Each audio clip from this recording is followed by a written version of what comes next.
In a quiet, small town, a group of workers remains oblivious to a strange virus infecting the local chickens, allowing contaminated meat to continue entering the town's nugget supply.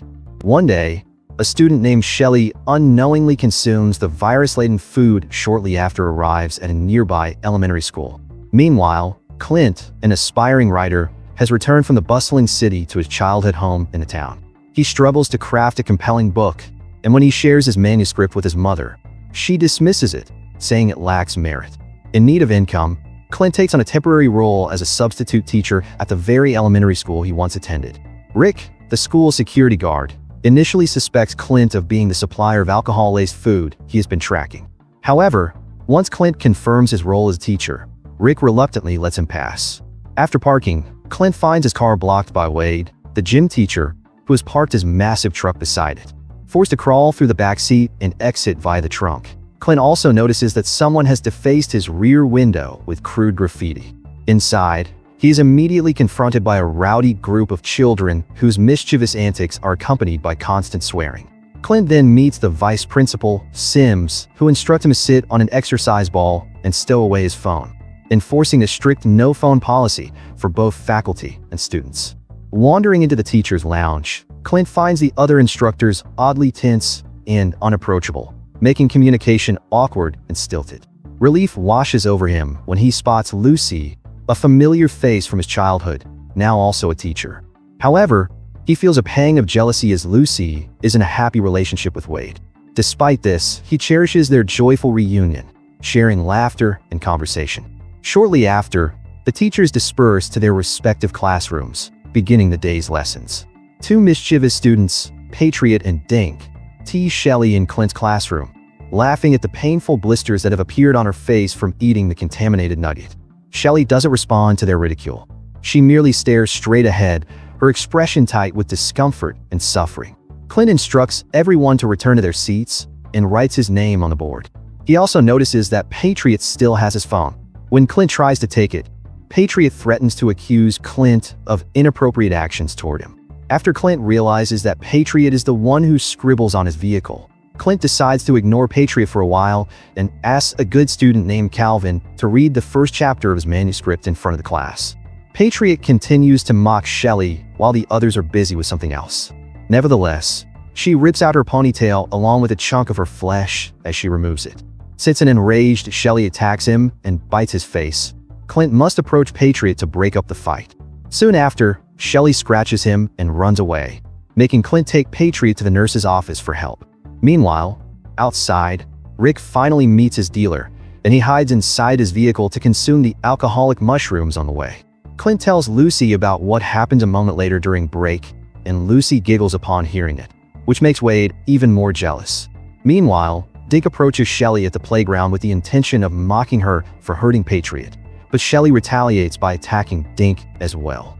At that moment, Dink immediately starts undergoing a transformation that turns him into a zombie, and he runs across the playground, spreading the infected blood in an effort to convince other kids to do the same. When a teacher arrives to check on them, the students, who have now turned into zombies, rush toward him to start devouring him, and finally, he dies. Although the second teacher tries to help, he also succumbs to defeat, and finally, she dies too. Wade, who is nearby, is so engrossed in playing ball and ranting about Clint's relationship with Lucy that he does not realize everything that is happening. Rick can see the destruction from his vehicle, but he is not sure whether the mushrooms he eats are causing hallucinations or if it is real. Nevertheless, he continues using his radio to inform Sims, who immediately rushes outside to scold and discipline the children for their aggressive behavior. Instead, the children jump on him to devour him, and finally he dies. Patriot finally undergoes a transformation into a zombie and heads straight to the principal's office to finish him off. While this is happening, the adults in the teacher's lounge notice what is happening and quickly begin to feel anxious until a teacher presses the emergency button. When Wade finally turns around at that moment, he notices the suffering children and tries to talk to them. In the end, Wade starts running, knocking down every child who tries to stop him as if it were a rugby game. After he successfully gets back inside the building, he shuts the door, leaving all the children outside. Patriot has found all the cables in the principal's office and damaged the phone lines, preventing the teachers from using the phone to contact the police. Wade joins the others in the waiting room, where they watch the children cause a commotion at the window, showing that they are eager to consume more human flesh. Rick eats the remaining mushrooms, hoping to avoid arrest when the police arrive. Nevertheless, the children start biting off the police officer's fingers through the fence as soon as he approaches. The officer becomes frightened, so he returns to his vehicle and leaves. But a child emerges from hiding in the back seat of the police vehicle to attack him. And finally, he dies. In the waiting room, Wade decides that they need to take action. But as soon as he opens the door, Patriot bursts into the room. After Wade pushes him and Patriot trips Clint, a teacher takes the opportunity to use pepper spray on the attacker. Patriot nearly bites the new teacher when an unexpected push to another teacher traps them in a closet. And finally, he dies. Taking advantage of the opportunity, the other adults flee the scene. When one of the teachers tries to exit through the back door, the children, who are also waiting there, pounce on him, and finally, he dies. Immediately, they head to the library, where they find Calvin. However, they soon discover that Calvin is not sick because he hides in the library and reads all morning. This makes them feel relieved. Meanwhile, Patriot opens the door, allowing the remaining zombies to enter. They manage to hide in the music room by locking the door just in time to prevent zombie Shelly from reaching them. Wade then leads the group to understand what is happening. Calvin explains that all the young ones have dirt, and zombie Shelly keeps pressing her face against the glass panel. Doug, who is the health education teacher, worries that he might discover something. Doug tries to get a better look at her blisters through the glass, but zombie Shelly rushes away.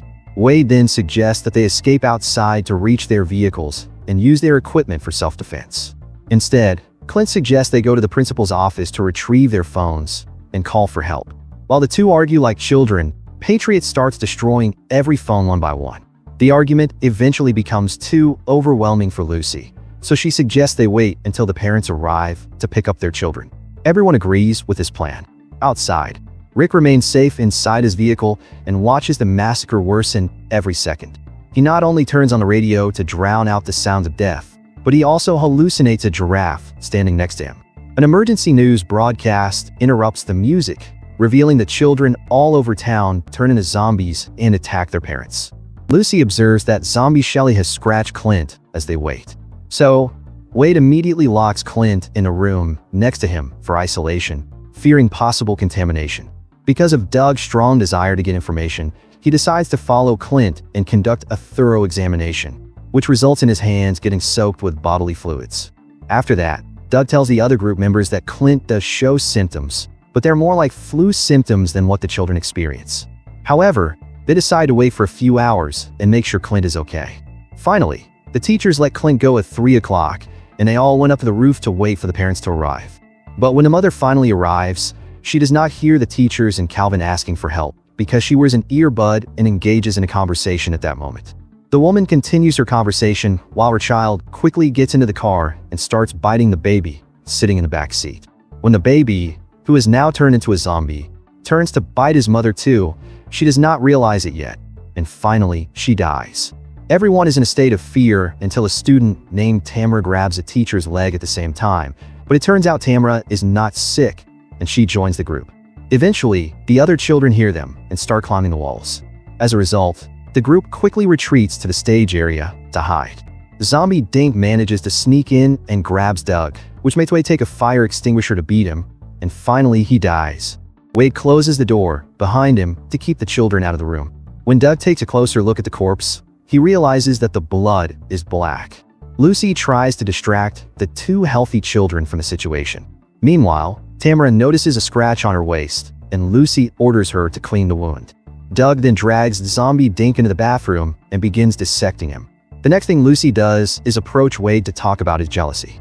After seeing Lucy with Clint, Wade starts rethinking his intention to propose to her. This is because Lucy has never smiled so much for Wade before. And finally, he asks for his solitude. Doug finishes his dissection a few minutes later and then proceeds to describe his findings while displaying the child's brain. As a result of most of the cells being lifeless and decayed, the children can only perform basic actions like jumping and eating, and they are no longer classified as human. This is the result of the virus. And when Lucy reveals that Clint and Tamara do not get sick, Doug turns to Tamara and asks whether she has menstruation or not, and whether she wears a bra or not. Tamara answers yes to both questions, So Doug strongly suspects that the virus exclusively attacks those who have not reached puberty. At that moment, the zombie patriot activates the alarm and shuts off all the lights. While the teachers are in a state of fear, they realize that Calvin is unconscious. They have determined that he suffers from diabetes, and he needs to consume something as soon as possible. At that moment, the adults become worried because they hear noises coming from the walls, indicating that the children might be approaching. As she hears someone knocking on the door, Lucy becomes terrified and admits that she cannot marry Wade. At that moment, the door opens, but the only person inside is a cleaning service staff member. Unfortunately, the children quickly enter as well. So, the group starts running away once again, and the staff directs them to take shelter in a room. Although he does not have food, he has a radio, which tells them that the city will be abandoned, meaning no one will help them. Amid everyone's despair, Clint formulates a strategy. By using the air ducts, they can reach the teacher's lounge to get Wade's car keys and food for Calvin. Tamara gives Clint a shot of cocaine, as he is the only adult small enough to fit into the duct before he goes. During the journey, he keeps receiving inappropriate messages from Wade, who uses the staff's walkie-talkie. Lucy, who is usually a peaceful person, loses patience due to Wade's behavior, and she shouts at everyone in an irritated manner, admitting that she wants to do something before she dies. She also admits that she hates every teacher in front of her, and finally, she also enters the duct to help Clint. As the two crawl through the duct, they see a child zombie in the hallway and immediately freeze to avoid detection. The child keeps hearing something and investigates it further. But fortunately, the situation is too dark to see anything, so the child zombie goes back to playing. Finally, they reach their destination. Clint tries to use the vending machine in the waiting room, but the machine does not accept his money. When Lucy finds Wade's keys, she quickly returns to the duct to head straight to the principal's office. There, she tries to find a working phone, only to discover that none of them work, so she retreats to the duct, unaware that zombie patriot has been stalking her. At that moment, a small child zombie from the hallway enters the waiting room, while Clint hides behind the vending machine. The small child zombie starts screaming because the machine suddenly operates by itself and makes a loud noise. In response to this, the zombie patriot starts running toward the waiting room. But fortunately, Clint finally manages to insert his dollar into the machine and get a snack from it before crawling back into the duct. Once zombie patriot starts chasing Lucy and Clint, along with more children, Clint decides to throw the food into the teacher's area before choosing a different route. To prevent the children from following them, Lucy and Clint retreat to a separate room where they quickly arrange furniture to block the duct. Next, they explore the area and find a dead teacher's body hidden under his desk. Immediately, they realize the children have left and understand that they are on their way to the waiting room. As a precaution, they use the walkie-talkie to inform the other teachers. The teachers quickly form a barricade by throwing various objects into the duct, and then they lock the cover to ensure it remains closed. While one of the teachers remains in panic, Doug is forced to calm him down. Back to Clint, where he comforts Lucy as she finally breaks down. In the following statement, he admits that he has returned to the small town to visit her, and that he knows Lucy works at the school, but he pretends to be surprised to see her. He has taught first grade in a big city for 2 years, but he has started experiencing depression because teaching does not give teachers much free time, and he cannot start his career as a writer. A spontaneous kiss happens between them, but they stop when Lucy is still dating Wade. They laugh at the ridiculousness of their actions. Clint suddenly realizes something and immediately starts looking for the medicine they use to calm the children. Meanwhile, Wade contacts Lucy through the walkie-talkie and apologizes for his actions. He admits that his jealousy comes from his belief that he feels guilty about his actions toward Clint. Clint, who also experiences feelings of regret, admits that he is actually a loser, and he then approves of Wade and Lucy's relationship. Rick's fan radio manages to pick up the walkie-talkie signal from both sides after they reach an agreement on the strategy. There's enough space at the door for Lucy and Clint to throw the medicine to the children, who quickly consume it, making them overdose. Meanwhile, Wade delivers encouraging words, and the group starts making makeshift weapons and defenses using whatever they can find around them. Both parties exit the room and meet in the hallway after the children overdose. They finish off the zombies with baseballs after some children wake up in the darkness. When Wade runs out of balls after a series of well-executed attacks, the cleaning service staff stay behind to fight with his incredible martial arts skills while the rest of the group gets out. The group starts attacking the young children with various sports equipment and instruments to reach Wade's van. The front yard is filled with troublesome children, but despite the intense struggle, their good teamwork makes them win, and after several near misses, they manage to reach the vehicle. Trapped with the horde, Wade throws the keys to Clint, ordering him to protect Lucy.